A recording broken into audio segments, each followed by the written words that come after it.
போஸ்குமார் என்பவர் தன்னுடைய மனைவி மலர்விழியோடு 2 குழந்தைகளோடு திருச்செந்தூரில் இறை தரிசனத்திற்கு வருகின்றார்.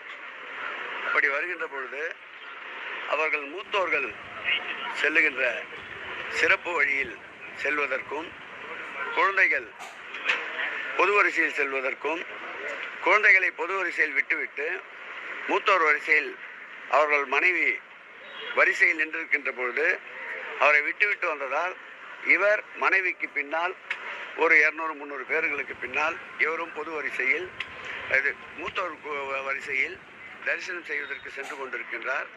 மூச்சுத்திறல் காரணமாக அவதியுறுவதை அறிந்து கியூ வரிசையிலே இருந்தவர்கள் சத்தம் போட்டதின் விளைவாக திருக்கோயிலை சார்ந்த ஊழியர்கள் மற்றவர்கள் அவரை மருத்துவமனைக்கு எடுத்து செல்கிறார்கள்.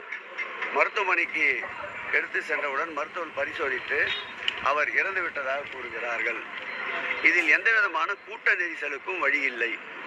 அவர் மனைவியே கைப்பட என் கணவருக்கு ஏற்கனவே மூச்சு சுவாச பிரச்சனை இருக்கின்றது, அவ்வப்போது அதற்கு மருத்துவ சிகிச்சையை மேற்கொண்டு வருகின்றோம்.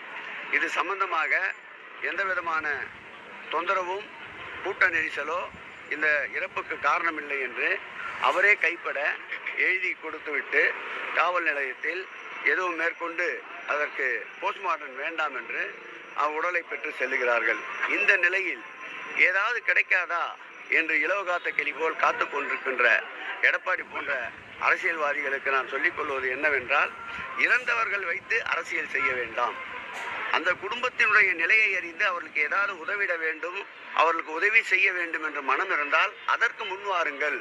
தேவையில்லாமல் அவதூறுகளை பரப்புவதை வாடிக்கையாக வைத்துக் கொண்டிருக்கிறார்கள்.